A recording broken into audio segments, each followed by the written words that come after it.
بسم اللہ الرحمن الرحیم۔ اللہ کے نام سے شروع جو بہت مہربان رحمت والا۔ بسم اللہ، اللہ کے نام سے شروع۔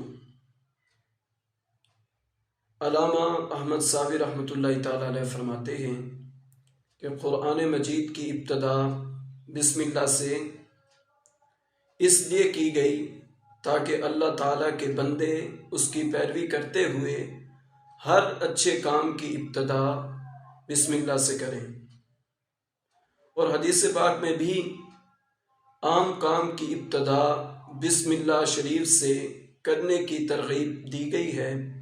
چنانچہ حضرت ابو ہریرہ رضی اللہ تعالیٰ عنہ سے روایت ہے کہ حضور اقدس صلی اللہ تعالیٰ علیہ وسلم نے ارشاد فرمایا، جس اہم کام کی ابتدا بسم اللہ الرحمن الرحیم سے نہ کی گئی تو وہ ادھورا رہ جاتا ہے۔ سبحان اللہ۔ آپ نے حدیث مبارکہ سماعت فرمائی کہ کوئی بھی کام ہے، اچھا کام، اگر وہ بسم اللہ کے بغیر شروع کیا جائے، اس کی ابتدا بسم اللہ کے بغیر کی جائے تو وہ کام کیا ہوتا ہے؟ ادھورا رہ جاتا ہے۔ لہٰذا تمام مسلمانوں کو چاہیے کہ وہ ہر نیک اور جائز کام کی ابتدا بسم اللہ الرحمن الرحیم سے کریں، اس کی بہت برکت ہے۔ الرحمن الرحیم جو بہت مہربان رحمت والا ہے۔ امام فخر الدین رازی رحمۃ اللہ تعالیٰ علیہ فرماتے ہیں، اللہ تعالیٰ نے اپنی ذات کو رحمان اور رحیم فرمایا تو یہ اس کی شان سے بعید ہے کہ وہ رحم نہ فرمائے۔ مروی ہے کہ ایک سائل نے بلند دروازے کے پاس کھڑے ہو کر کچھ مانگا تو اسے تھوڑا سا دے دیا گیا۔ دوسرے دن وہ ایک کلہاڑا لے کر آیا اور دروازے کو توڑنا شروع کر دیا۔ اس سے کہا گیا کہ تو ایسا کیوں کر رہا ہے؟ اس نے جواب دیا، تو دروازے کو اپنی عطا کے لائق کر یا اپنی عطا کو دروازے کے لائق بنا۔ اللہ اکبر۔ اے ہمارے اللہ عز و جل، رحمت کے سمندروں کو تیری رحمت سے وہ نسبت ہے جو ایک چھوٹے سے ذرے کو تیرے عرش سے نسبت ہے، اور تو نے اپنی کتاب کی ابتدا میں اپنے بندوں پر اپنی رحمت کی صفت بیان کی، اس لیے ہمیں اپنی رحمت اور فضل سے محروم نہ رکھنا۔ بسم اللہ سے چند شرعی مسائل آپ کے سامنے بیان کیے جائیں گے۔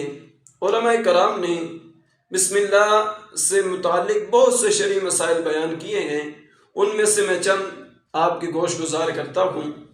نمبر 1، جو بسم اللہ ہر سورت کے شروع میں لکھی ہوئی ہے یہ پوری آیت ہے، اور جو سورہ نمل کی آیت نمبر 30 میں ہے وہ اس آیت کا حصہ ہے۔ نمبر 2، بسم اللہ ہر سورت کے شروع کی آیت نہیں ہے بلکہ پورے قرآن کی ایک آیت ہے جسے ہر سورت کے شروع میں لکھ دیا گیا ہے تاکہ دو سورتوں کے درمیان فاصلہ ہو جائے، اس لیے سورت کے اوپر امتیازی نشان میں بسم اللہ لکھی جاتی ہے، آیت کی طرح ملا کر نہیں لکھتے، اور امام جاری نمازوں میں بسم اللہ آواز سے نہیں پڑھتا۔ نیز حضرت جبریل علیہ السلام جو پہلی وحی لائے اس میں بسم اللہ نہ تھی۔ نمبر 3، تراویح پڑھانے والے کو چاہیے کہ وہ کسی ایک سورت کے شروع میں بسم اللہ آواز سے پڑھے تاکہ ایک آیت رہ نہ جائے۔ نمبر 4، تلاوت شروع کرنے سے پہلے اعوذ باللہ من الشیطان الرجیم پڑھنا سنت ہے، لیکن اگر شاگرد استاد سے قرآن مجید پڑھ رہا ہو تو اس کے لیے سنت نہیں۔ نمبر 5، اگر سورہ کی ابتدا میں بسم اللہ پڑھنا سنت ہے ورنہ مستحب ہے۔ یہ آپ نے بسم اللہ الرحمن الرحیم کے فضائل سنے۔ آئیے آج سے قرآن پاک کا ترجمہ شروع کرتے ہیں، کیونکہ ترجمہ جو ہے وہ شروع تو ہو چکا ہے، بسم اللہ کا آپ نے ترجمہ سماعت فرمایا، آگے ایک آیت کریمہ کا بھی ترجمہ سماعت فرما لیں۔ اللہ رب العزت نے سورہ فاتحہ کی پہلی ابتدا میں ارشاد فرمایا الحمدللہ رب العالمین، سب تعریفیں اللہ کے لیے ہیں جو تمام جہان والوں کا پالنے والا ہے۔ سبحان اللہ، الحمدللہ، سب تعریفیں اللہ کے لیے ہیں، یعنی ہر طرح کی حمد اور تعریف کا مستحق اللہ تعالیٰ ہے، کیونکہ اللہ تعالیٰ کمال کی تمام صفات کا جامع ہے، بے شک اس میں کوئی شک نہیں۔ ہر قسم کی حمد و ثنا جو ہے اچھی، وہ صرف اور صرف اللہ کی ذات کے لیے ہے، کیونکہ اس نے ہم سب کو پیدا کیا ہے اور وہ ہم سب کا پالنے والا ہے۔ آگے اللہ رب العزت نے اس آیت کے اندر کافی چیزوں کو اللہ رب العزت نے ہمیں درس دیا ہے۔ پہلے تو حمد اور شکر کی تعریف جان لیتے ہیں کہ حمد کسے کہتے ہیں۔ ابھی آپ نے سنا الحمدللہ، یعنی حمد کا لفظ آیا۔ حمد کا کیا معنی ہے؟ شکر کی تعریف کیا ہے؟ حمد کا معنی ہے کسی کی اختیاری خوبیوں کی بنا پر اس کی تعریف کرنا، اور شکر کی تعریف یہ ہے کہ کسی کے احسان کے مقابلے میں زبان، دل یا اعضاء سے اس کی تعظیم کرنا۔ اور ہم چونکہ اللہ عز و جل کی حمد عام طور پر اس کے احسانات کے پیش نظر کرتے ہیں، اس لیے ہماری یہ حمد شکر بھی ہے۔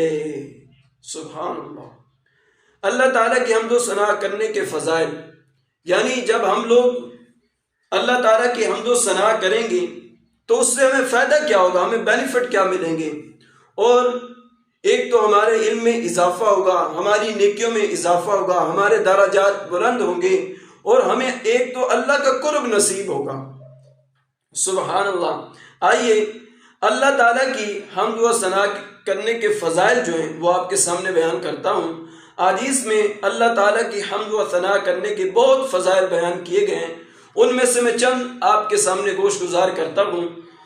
نمبر 1، حضرت انس بن مالک رضی اللہ تعالی عنہ سے روایت ہے کہ نبی اکرم صلی اللہ تعالی علیہ وسلم نے ارشاد فرمایا اللہ تعالی بندے کی اس بات سے خوش ہوتا ہے کہ وہ کچھ کھائے تو اللہ تعالیٰ کی حمد کرے، اور کچھ پیے تو اللہ تعالیٰ کی حمد کرے۔ سبحان اللہ، یعنی آپ کوئی بھی نعمت ہمیں ملے اور ہم اس نعمت کے ملنے پر رب کی حمد کریں، رب کا شکر ادا کریں۔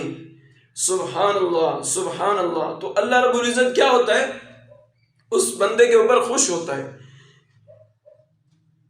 سبحان اللہ، اس سے بڑا انعام کیا ہو سکتا ہے؟ اور خدا را جب بھی کوئی نعمت ملے تو اللہ کا شکر ادا کیا کریں، اللہ کی حمد و ثنا بیان کیا کریں، اور کسی مسلمان کو بھی ملے تو خوش ہوا کریں، اس کے صدقے ہو سکتا ہے اللہ تمہیں بھی عطا فرمائے۔ آپ دوسروں کے لیے جب خوش ہوں گے تو آپ کو وہ چیزیں ملیں گی۔ اگر آپ دوسروں کے بارے میں بغض رکھیں گے کہ ان سے یہ چیز چھن جائے، ضائع ہو جائے، اس طرح کا آپ ذہن رکھیں گے تو پھر آپ کو چیز نہیں ملنے والی۔ جو آپ بیجیں گے وہی اٹھائیں گے۔ اگر آپ نے چاول بیجے ہیں تو چاول کی فصل ہی اٹھائیں گے، اگر چاول نہیں بیجے ہوں گے تو آپ چاولوں کی فصل کبھی بھی نہیں اٹھائیں گے۔ آگے انشاءاللہ العزیز ترجمہ چلے گا، آپ سماعت فرمائیں گے کہ یہ جو ہم اعمال کرتے ہیں یہ ہمارے یہ ہاتھوں کے کیے کرائے ہوتے ہیں، اور ہم نے یہ خود ایسا کیا ہوتا ہے، پھر ایسے معاملات ہمارے اوپر آتے ہیں۔ سادی سی مثال لے لیں، آج کل کے دور میں مہنگائی کا عالم ہے، ہم کہتے ہیں کہ حکمران بڑے ظالم ہیں۔ حکمران کہاں ظالم ہے؟ ظالم تو ہم لوگ ہیں کہ ہم نے ان کو بٹھایا ہے، اور ہمارے کردار ہی ایسے ہیں کہ ہمارے کردار کے مطابق رب نے ہمارے اوپر حکمران بھی ایسے مسلط کر دی ہیں۔ تو خدا را جب بھی کسی کو کوئی چیز ملے یا خود کو ملے تو رب کی حمد کریں، شکر ادا کریں۔ جب کسی دوسرے کو ملے تو خوش ہوں، آپ کی خوشی کے باعث ہو سکتا ہے اللہ رب العزت وہ چیز آپ کو بھی عطا فرمائے۔ دوسری حدیث مبارکہ سماعت فرمائیں، حضرت جابر بن عبداللہ رضی اللہ تعالیٰ سے روایت ہے کہ حضور پر نور صلی اللہ تعالی علیہ وسلم نے ارشاد فرمایا سب سے افضل ذکر لا الہ الا اللہ ہے، اور سب سے افضل دعا الحمدللہ۔ سبحان اللہ، سب سے افضل دعا کون سی ہے؟ الحمدللہ ہے۔ جب بھی کوئی آپ اچھا کام کریں، نیک عمل کریں تو رب کی حمد و ثنا کیا کریں۔ اس کام کے شروع کرنے سے پہلے بسم اللہ پڑھیں، اللہ کی حمد کریں، پھر دیکھنا کہ اس کام کے اندر برکت کیسے پیدا ہو جاتی ہے۔ آپ سوچیں گے کہ اس میں آپ کو 2 روپے کا فائدہ ہو رہا ہے، لیکن جب آپ بسم اللہ اور حمد پڑھ کر اس کام کو شروع کریں گے وہ 2 کے بجائے 4 ہو جائیں گے، 4 کا آپ کو بینیفٹ ہوگا، فائدہ ہوگا۔ تو خدا را اپنے آپ کو ایسا بنائیں کہ جب بھی کوئی اچھا کام کریں، نیک عمل کریں تو اللہ کی حمد کر لیں۔ نبی علیہ الصلوۃ والسلام نے فرمایا کہ سب سے افضل ذکر لا الہ الا اللہ ہے، اور دوسرے نمبر پر فرمایا جو اس سے کم ہے وہ ہے الحمدللہ، اور سب سے افضل دعا الحمدللہ ہے۔ سبحان اللہ سبحان اللہ۔ آئیے تیسری حدیث مبارکہ سماعت فرماتے ہیں۔ حضرت انس بن مالک رضی اللہ تعالیٰ سے روایت ہے کہ حضور اقدس صلی اللہ تعالیٰ علیہ وسلم نے ارشاد فرمایا، جب اللہ تعالیٰ اپنے بندے پر کوئی نعمت نازل فرماتا ہے اور وہ الحمدللہ کہتا ہے تو یہ حمد اللہ تعالیٰ کے نزدیک اس دی گئی نعمت سے زیادہ افضل ہے۔ سبحان اللہ۔ اللہ تعالیٰ کسی بندے کو، جب نبی علیہ الصلوۃ والسلام ارشاد فرماتے ہیں کہ اللہ تعالیٰ جب کسی بندے کو نعمت عطا فرماتا ہے، پھر وہ بندہ جب اس کو نعمت ملتی ہے تو وہ بڑا خوش ہوتا ہے، رب کا شکر ادا کرتا ہے۔ اللہ رب العزت وہ جو نعمت اس بندے کو عطا کی ہے اس سے زیادہ اس کے اوپر خوش ہوتا ہے جو اس نے اس کا شکر ادا کیا۔ سبحان اللہ سبحان اللہ۔ دی گئی نعمت سے زیادہ افضل ہے اس کا شکر ادا کرنا رب کی بارگاہ میں۔ وہ جو نعمت ملی ہے وہ تو ایک رب نے احسان انعام کیا ہے، لیکن اس سے زیادہ افضل یہ ہے کہ رب کا شکر ادا کرنا، اور اللہ کا بھی شکر ادا کیا کریں۔ کوئی بھی بندہ آپ کے ساتھ نیکی کرے، اچھا حسن سلوک کرے، اس کا ناجائز فائدہ نہ اٹھایا کریں، اس کا بھی شکریہ ادا کر دیا کریں اور اس سے بھی محبت کیا کریں، کیونکہ انسانوں سے محبت کرنا بہت بڑی نیکی ہے۔ یقین جانیں اللہ رب العزت اپنے حقوق معاف فرما دے گا اور حقوق اللہ معاف نہیں فرمائے گا۔ لوگوں کے جو حقوق ہیں، جو ان کے حق ہم لوگ کھا جاتے ہیں، ڈکار مار لیتے ہیں، احساس تک نہیں کرتے، ان کا حساب ہوگا، ان کی کوئی بخشش نہیں ہوگی۔ خدا را آپ اپنے آپ کو سدھاریں اور اپنے اندر ایسا انقلاب لائیں کہ لوگوں کا بھی شکریہ ادا کیا کریں، رب کی بھی حمد و ثنا کیا کریں، تاکہ آپ کی دنیا بھی اچھی ہو جائے اور آخرت بھی اچھی ہو جائے۔ ہم سے متعلق شرعی مسائل بھی سماعت فرما لیں۔ خطبے میں حمد واجب ہے، کھانے کے بعد مستحب، چھینک آنے کے بعد سنت، حرام کام کے بعد حرام، اور بعض صورتوں میں کفر ہے۔ اللہ اکبر اللہ اکبر۔ آپ نے سماعت فرمایا کہ حمد کے متعلق آپ نے شرعی مسائل سماعت فرمائے کہ خطبے سے پہلے جو حمد ہے وہ واجب ہے، کھانے کے بعد مستحب ہے، چھینک آنے کے بعد سنت ہے، حرام کام کے بعد اگر حمد کی تو آپ لوگوں نے حرام کام کیا، آپ گناہ کے مرتکب ہوں گے، آپ کو گناہ ہوگا۔ اور بعض صورتوں میں فرمایا گیا ہے کہ حمد جو ہے وہ کفر ہے۔ اللہ اکبر کبیرہ۔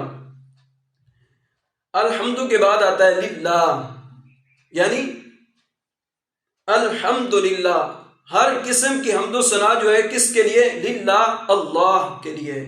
اللہ اس ذات اعلیٰ کا عظمت والا نام ہے جو تمام کمال والی صفتوں کی جامع ہے، اور بعض مفسرین نے اس لفظ کے معنی بھی بیان کیے گئے، جیسے اس کا ایک معنی ہے عبادت کا مستحق ہونا، سبحان اللہ، اور دوسرا معنی ہے وہ ذات جس کی معرفت میں عقلیں حیران ہیں، سبحان اللہ، اور تیسرا معنی وہ ذات جس کی بارگاہ میں سکون حاصل ہوتا ہے، اور نمبر 4 چوتھا معنی وہ ذات کے مصیبت کے وقت جس کی پناہ تلاش کی جائے، سبحان اللہ سبحان اللہ۔ یہ گئے للہ کے معنی جو آپ نے سماعت فرمائے، 4 معانی آپ لوگوں کے سامنے بیان کیے گئے۔ اس کے بعد اللہ رب العزت نے ارشاد فرمایا رب العالمین، الحمدللہ۔ اس کے بعد کیا آتا ہے؟ رب العالمین، جو سارے جہاں والوں کا مالک ہے۔ لفظ رب کے کئی معانی ہیں، جیسے سید مالک